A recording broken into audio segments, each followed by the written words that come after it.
आज समाजवादी पार्टी ने आपको यहां पर आमंत्रित किया है। आप सभी का धन्यवाद। और इस प्रेस वार्ता में समाजवादी पार्टी की लखनऊ की महापौर की प्रत्याशी श्रीमती वंदना मिश्रा जी भी हैं। मैं माननीय राष्ट्रीय अध्यक्ष जी से अनुरोध करता हूं कि आप सबके सामने अपनी बात रखें। आदरणीय राष्ट्रीय अध्यक्ष जी।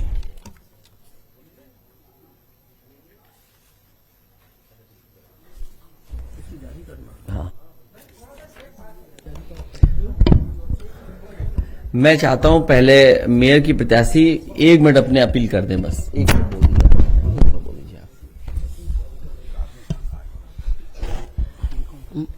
दोस्तों, मैं पहले तो माननीय राष्ट्रीय अध्यक्ष जी का, अखिलेश जी का बहुत बहुत आभार व्यक्त करना चाहूंगी, जिन्होंने मुझे इतनी बड़ी जिम्मेदारी सौंपी, मुझे महापौर पद का प्रत्याशी बनाया। मैं बहुत हृदय से आभारी हूं। मैं आप लोगों से क्या कहूं, आप सब तो मुझे अच्छी तरह जानते हैं। देखिए, ये महापौर पद का इलेक्शन बहुत बहुत महत्वपूर्ण है। और लखनऊ शहर, जहां आने के लिए लोग लालायित रहते थे, जिसे विलियम रसेल ने कहा था कि ये पेरिस, रोम, लंदन किसी भी शहर से ज्यादा खूबसूरत है, उस जमाने में 1857 में, उसको अब गार्बेज सिटी बना दिया गया है। तो इस शहर की गरिमा हमको वापस लानी है, इस शहर के निवासियों की गरिमा हमको वापस लानी है। इसी बात का ये इलेक्शन है। सारी नागरिक सुविधाएं, जो नगर निगम की जितनी जिम्मेदारियां हैं, तो स्वास्थ्य संबंधी, शिक्षा संबंधी, सफाई संबंधी, पेयजल वगैरह वगैरह, आप सब जानते ही हैं। तो इन सारी सुविधाओं को हमें बहाल करना है, उनको अंतर्राष्ट्रीय स्तर पर लाना है और लखनऊ को फिर से हमको अंतर्राष्ट्रीय मानचित्र पर वही जगह दिलानी है जो उसकी थी, उसकी साझी विरासत, उसकी गंगा जमनी तहजीब, ये सब भी हमको वापस लानी है। तो इसके लिए मैं आप सबका बहुत बहुत सहयोग चाहती हूँ। धन्यवाद। धन्यवाद अध्यक्ष वंदना जी। अब मैं माननीय राष्ट्रीय अध्यक्ष जी आपसे वार्ता करें उसके पहले सूचना देना चाहता हूं कि आज प्रदेश के मतदाताओं के समक्ष आप सबके माध्यम से समाजवादी पार्टी की अपील भी माननीय राष्ट्रीय अध्यक्ष जी द्वारा जारी की जाएगी। अपील जारी कर रहे हैं।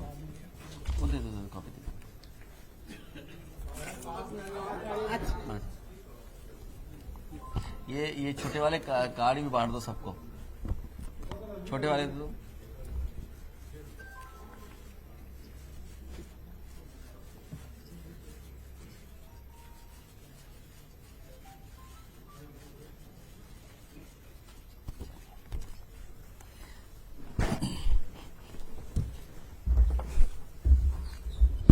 ये वाले सबको दे दो। मैं अपने प्रेस के लोगों का बहुत धन्यवाद देता हूं।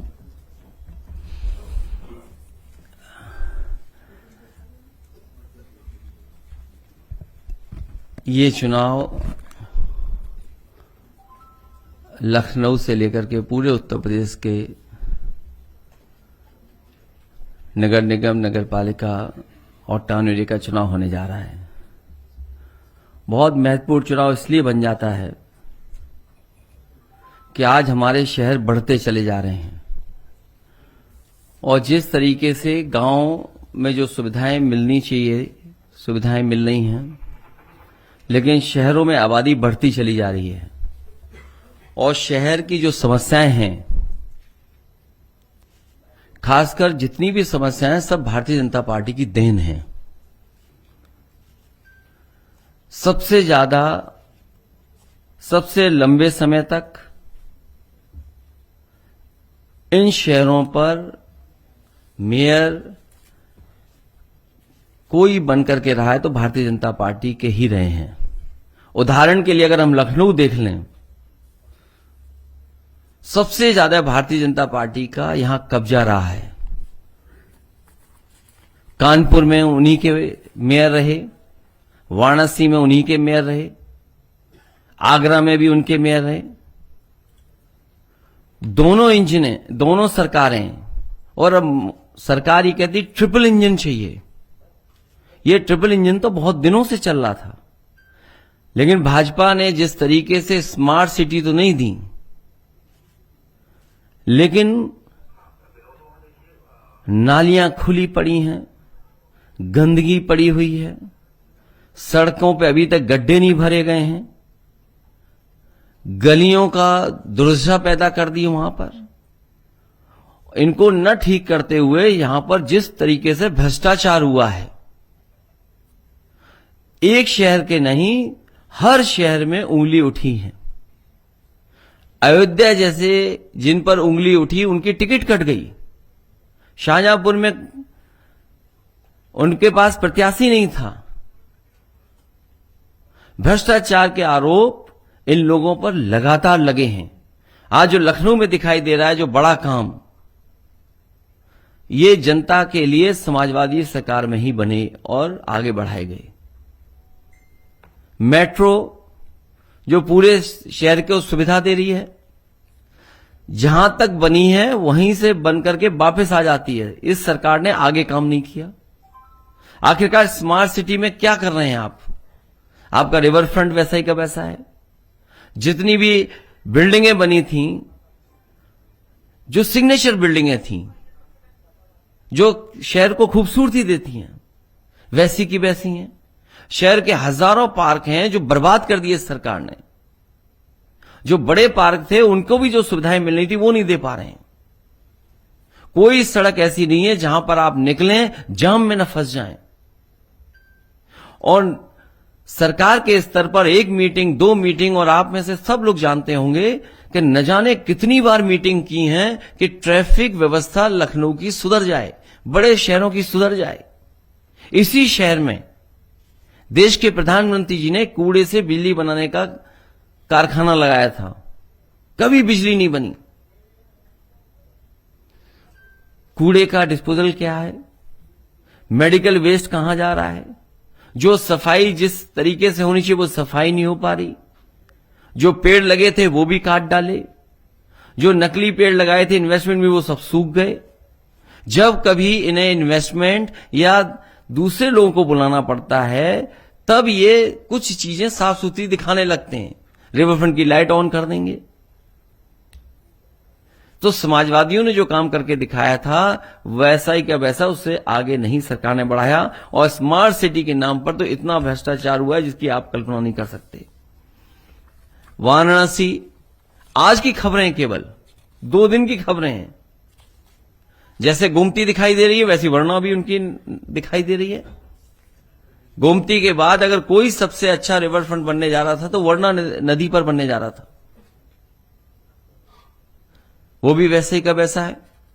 कूड़े को लेकर के न जाने कितनी चिंता थी सरकार को, कूड़े के न इंतजाम किया है, न सॉलिड वेस्ट मैनेजमेंट का कुछ किया इन्होंने।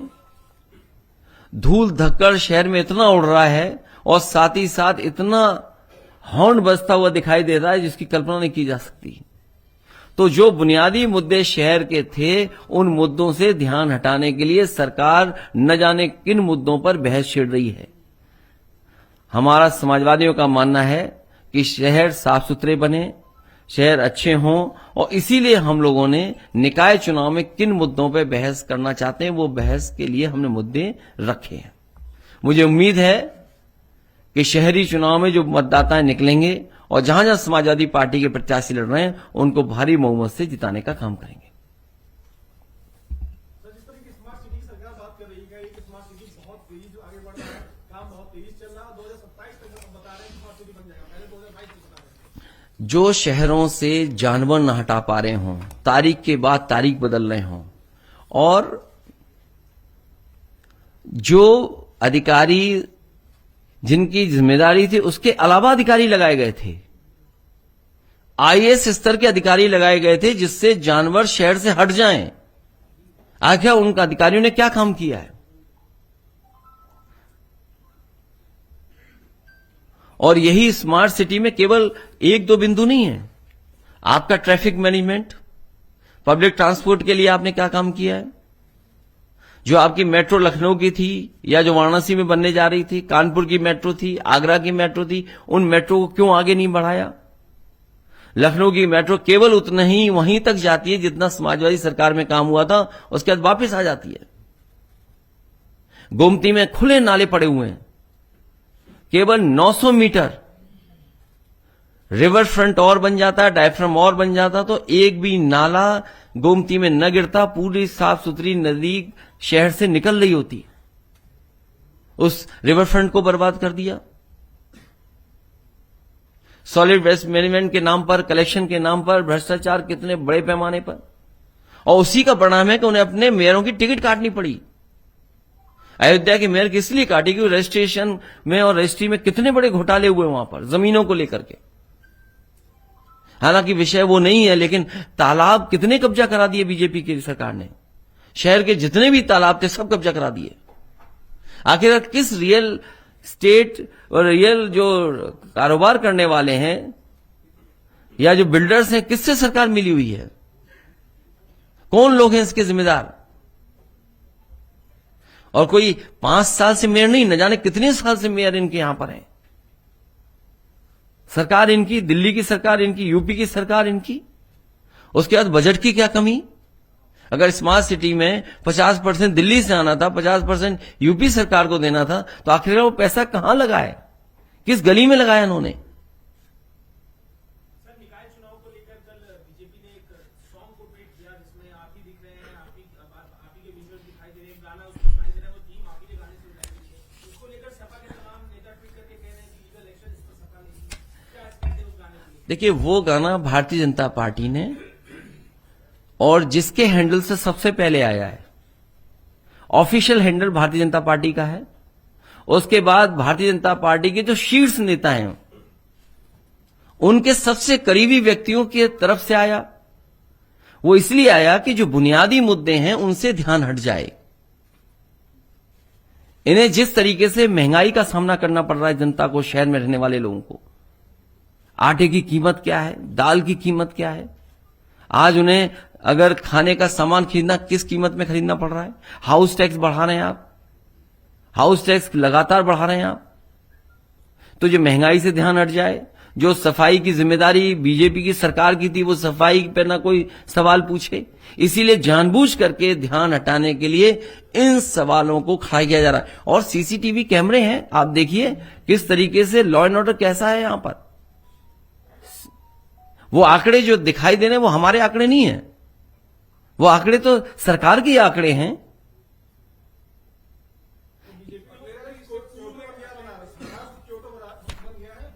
देखिए, क्यूटो किसी ने देखा नहीं, इसलिए उन्होंने कहा हम क्यूटो बनाएंगे बनारस में। अब लखनऊ वालों को तो पता नहीं कौन सा सपना दिखाया होगा, लखनऊ को कौन सा शहर बना देंगे। क्यूटो किसी ने नहीं देखा। हाँ, गूगल पे अगर देखोगे तो हमें और आपको बड़ा दुख होगा कि दिल्ली और लखनऊ की सरकार होने के बाद भी क्यूटो के समान 5% भी काम नहीं किया।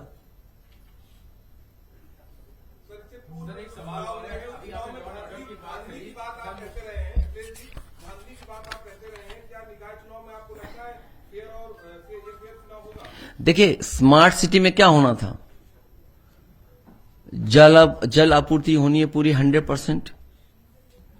आपकी बिजली समस्या 24 घंटे मिलनी है, कोई तार वार टूटे नहीं दिखाई देने, 24 घंटे बिजली उपलब्ध हो शहर को। ठोस वेस्ट मैनेजमेंट हो। कितना वेस्ट मैनेजमेंट कर पा रही है सरकार? जो पब्लिक ट्रांसपोर्ट हो वो neat and clean public transport हो। आप बताइए, समाजवादी सरकार में जो मेट्रो आई है उसके अलावा इनके पास पब्लिक ट्रांसपोर्ट कौन सा दिखाई दे रहा है? गरीबों के आवास हों, कितने गरीबों को आवास दे दिए इन्होंने? आईटी कनेक्टिविटी जो आज लखनऊ में दिखाई दे रही है वो समाजवादियों की देन है। और आपको याद होगा जिस समय जियो का लॉन्च हुआ था हजरतगंज में, उस समय वाईफाई फ्री था और आज भी वाईफाई फ्री होगा। ये स्मार्ट सिटी का पार्ट है। ये किसकी देन है? समाजवादियों की देन है। ई गवर्नेंस कहां पहुंची है और पर्यावरण को लेकर के क्या इन्होंने विकास किया? सस्टेनेबल ग्रोथ पे और सस्टेनेबल गोल्स को अचीव करने के लिए तो विधानसभा में पूरी रात बैठाया इन्होंने। कितना ट्रैफिक मैनेजमेंट है, कितनी नागरिक सुरक्षा है। अभी कुछ दिन पहले वीडियो चल रहा था, एक बहन के साथ किस तरीके से रिवॉल्वर लगा के छीन के ले गया। और हेल्थ और एजुकेशन, आप देखिए अस्पतालों की हालत क्या है। और जानबूझ कर के सरकार चाहती है कि प्राइवेट अस्पतालों में गरीब जाए, सरकारी अस्पतालों में इलाज न मिल पाए। ये स्मार्ट सिटी के मानक हैं जिन पे खड़ा होना था सरकार को। सरकार ने क्या काम किया स्मार्ट सिटी को लेकर के?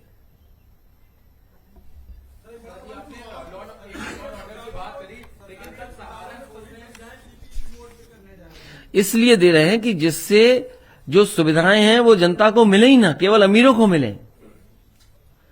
पीपीपी पे आखिर कर ही देंगे, योजनाएं डाल देंगे, तो बिना मुनाफा कमाए कैसे होंगी वो चीजें? अगर एक भी इनकी पीपी पर योजना जमीन पर उतरी हो तो बता दें हमें आप। एक भी योजना उतार ली हो जमीन पर। देखिए, वो अभी चुनाव स्मार्ट सिटी पर है। कम से कम इस स्मार्ट सिटी पे तो बताएं। जो सवाल आपने पहले पूछा था क्यूटो का, ये बताएं वाराणसी क्यूटो बनेगा कि नहीं बनेगा? कानपुर जैसा महानगर, आगरा जैसा बड़ा शहर, मेयर इनका है।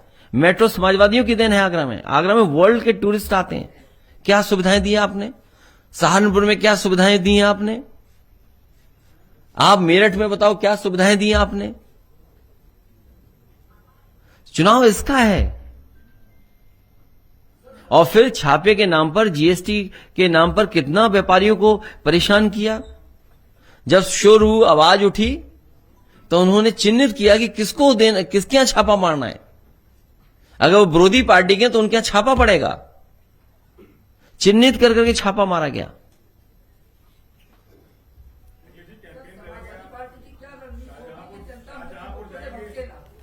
यही है कि आपका भी सहयोग इसमें मिले, और इसीलिए हम स्मार्ट सिटी पे ही चर्चा कर रहे हैं। मैं तो आपसे चाहूंगा क्यूटो पे चर्चा करनी चाहिए आपको। और लखनऊ में मेट्रो क्यों नहीं बनी, क्यों आगे तक नहीं गई, उस पर चर्चा हो। लखनऊ शहर में जो सुविधाएं दी गई उस पर चर्चा हो, पब्लिक ट्रांसपोर्ट पे चर्चा हो। नगर निकाय चुनाव की जनसभा के लिए कल मुख्यमंत्री सहारनपुर गए थे। अभी अपने लॉ ऑर्डर का जिक्र किया, उन्होंने वहां पे कोड दिया। उन्होंने कहा माफिया अतीत हो गए, यूपी में अब नो कर्फ्यू, नो दंगा, सब चंगा है। वो पार्टी विद डिफरेंस है। कुछ जगह तो पार्टी विद डिस्टेंस दिखाई दी गई, वहां लोगों ने डिस्टेंस कर लिया अपने आप को पार्टी से। और फिर इसके साथ उन्हें यह भी बताना चाहिए था कि उन पे कितने मुकदमे थे जो उन्होंने वापस लिए। कहीं ऐसे मुकदमे तो नहीं थे जो दंगे के मुकदमे रहे हों उन पे।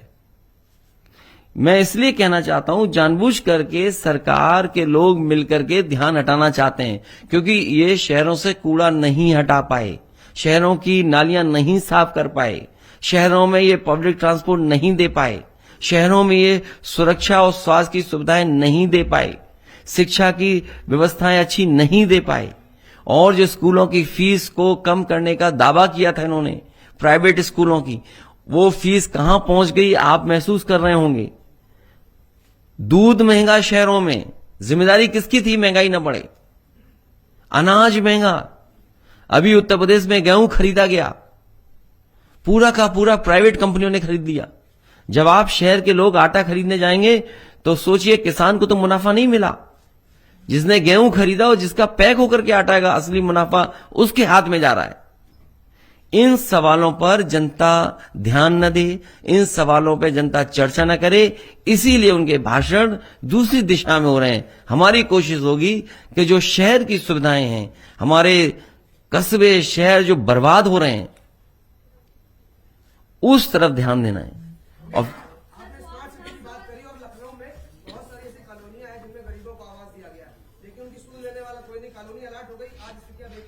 इसीलिए भारतीय जनता पार्टी को हटाइए, आप सुविधा पाइए। वो समय आने पर हम लोग करेंगे, वो कार्यक्रम भेज देंगे आपको। सर, स्वार में विधानसभा पर उपचुनाव है, बीजेपी ने प्रत्याशी उतारा है, आपने भी, क्या लग रहा है कैसा रहेगा चुनाव? समाजवादी पार्टी जीतेगी। सर, शाहजहां नगर निगम में से 11 में बसपा ने मुस्लिम कैंडिडेट उतारे हैं, क्या सपा का वोट इससे कटेगा? ये चर्चा मत करो, आप भी जानते हो अंदर। मुझसे क्यों कहलवाना चाहते हो कोई बात? कौन किससे मिला हुआ है। लेकिन भारतीय जनता पार्टी ने भी बड़ी संख्या में मुसलमानों को इस बार टिकट दिया है। पसमानदा का पहले मुद्दा उठाया और अब टिकट भी देने का कहा। कहाँ कहाँ दिया टिकट? पार्षद ही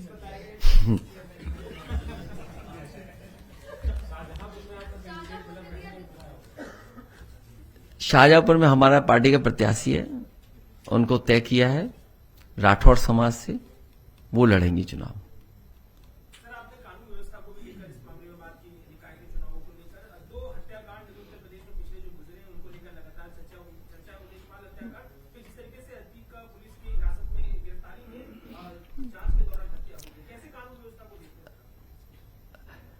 सिस्टम फेलियर, कानून व्यवस्था से ऊपर बात चली गई, कोई सुनने वाला नहीं, कोई संस्था नहीं बची।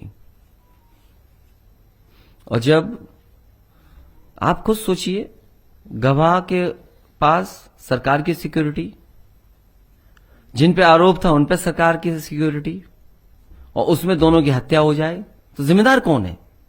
सरकार जिम्मेदार है। इसीलिए मैं आपसे कहना चाहता हूं, ध्यान न हटाएं। आप बुनियादी सवाल जो भ्रष्टाचार भारतीय जनता पार्टी के लोगों ने मिलकर के शहरों को बर्बाद करने में किया, उसी पर रहिए। कूड़ा भरा पड़ा है, आप इकट्ठा गाड़ी से निकल जाएं, किसी ऐसी कोई जगह नहीं जहां जाम में ना आप फंस जाएं। आपने प्रयागराज में एक विधायक प्रत्याशी थे, चले गए भाजपा में, वो भाजपा में शामिल हो गए और वहां के मंत्री जी काफी नाराज हैं इस बात से। प्रयागराज पार्टी विद क्या बोला था मैंने?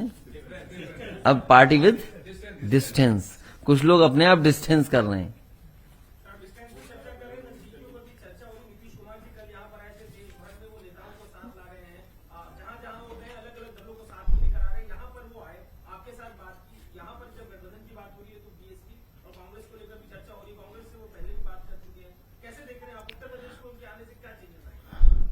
ये नगर निकाय की बात करना है इस पर।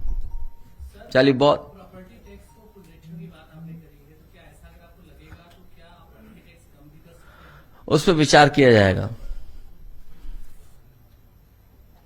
चुनाव फेयर हो, इसको लेकर मैंने सवाल पूछना था कि आपको लगता है कि पूर्व में चाहे पंचायत का चुनाव रहा हो, भाजपा की कोशिश तो होगी कि अपने सरकार की ताकत को लगा दें, लेकिन जनता इस बार तैयार है उनको हटाने के लिए। सपा के उम्मीदवार को भाजपा ने अपना उम्मीदवार बना दिया, क्या लग रहा है? मतलब उनके कैडर के मन पे कैसे चल रहा होगा? या कैडर की कमी पड़ जा रही है, ऐसा क्यों कर रही है भाजपा? दिवालियापन है उनका, दिवालियापन है। क्या है उनके पास बताओ? प्रत्याशी नहीं उनके पास। उन्हें पता था कि समाजवादी पार्टी का विनिंग प्रत्याशी है। क्या लालच दिया होगा ये तो आप ही बता सकते हैं। बीजेपी की तस्वीरें नहीं देखी आपने गुटबाजी की? अभी वो पूछा था इधर सवाल किसी ने, कितनी गुटबाजी वहां, उसकी चर्चा नहीं, लेकिन शहरों की जो सुविधाएं मिलनी चाहिए थी वो भारतीय जनता पार्टी नहीं दे पाई। डबल इंजन की सरकार नहीं दे पाई। पूरा नगर निगम का पैसा भ्रष्टाचार के चढ़ गया, सब लूट हुई, बर्बाद कर दिया। उसी का परिणाम है कि गलियां नहीं सुधरी, आज भी गड्ढे शहरों में, कूड़ा भरा पड़ा है, जानवर भरे पड़े हैं, ट्रैफिक मैनेजमेंट नहीं है, पब्लिक ट्रांसपोर्ट नहीं है, और सब चीज से ध्यान हटाने के लिए, खासकर महंगाई और गरीबी से और बेरोजगारी से जानबूझ करके कुछ और मुद्दों को उछाला जा रहा है। सर, राहुल गांधी भी जातीय जनगणना की बात कर रहे हैं। खुशी की बात है, जातीय जनगणना होनी चाहिए। ये समाजवादियों का बहुत पुराना मुद्दा है। अब शुरू करेंगे कहीं से तो। बहुत धन्यवाद है, बहुत धन्यवाद।